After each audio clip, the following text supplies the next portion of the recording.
Spoiler. Spoiler, okay.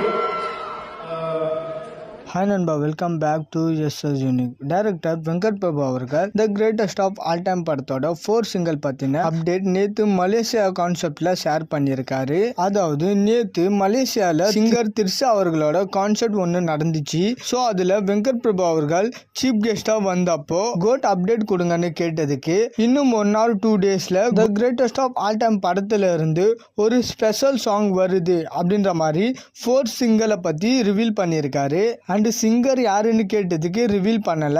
And the greatest of all time படத்துல தளபதியான திர்ஷாக்கும் ஒரு குத்து சாங் இருக்குன்ற மாதிரிலாம் நியூஸ் வந்துச்சு. ஸோ இந்த சாங் மோஸ்ட்லி அதுவாக தான் இருக்கணும்.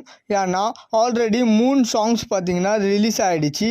அதுல எதுலையுமே திர்ஷா அவர்கள் இல்லை. தென் இந்த சாங்க்கு அப்புறம் இன்னொரு சாங் படத்துல இருக்கிறது கஷ்டம் தான். ஏன்னா இன்றைய காலகட்டத்தில் ஒரு படத்துல 4 சாங்ன்றது ரொம்ப அதிகம். அதுலயும் மாண்டேஜ் சாங் மாதிரி இருந்தா பரவாயில்லை. ஆல்ரெடி 2 சாங் டான்ஸ் ஆடுற மாதிரி இருக்கு. ஸோ அதனால மேக்சிமம் இன்னும் ஒரு சாங் தான் டான்ஸ் நம்பரா இருக்கும். ஸோ இப்போ 4th சிங்கிள் ரிலீஸ் ஆக போகுது. அந்த சாங் தான். அண்ட் வழக்கமா தளபதியோட சாங்ஸ் ரிலீஸ் ஆனாலே பயங்கர எக்ஸைட்மெண்டா இருக்கும். But the greatest of all time படத்தை பொறுத்த வரைக்கும் கூடவே ஒரு பயமும் இருக்கு. ஏன்னா யுவன் அவர்கள் பண்ண சம்பவம் அப்படி, அதுவும் போஸ்டர் ட்ரைலர்னு இப்போ எல்லாத்தையுமே பாசிட்டிவா இருக்கு. ஸோ இந்த டைம்ல திரும்பவும் ஒரு வரதுனால ஏதாவது சொதப்பிடுமோன்னு ஒரு பயமும் இருக்கு. பட் ஆனால் ஆடியோ லான்ச் எப்படியும் இல்லை.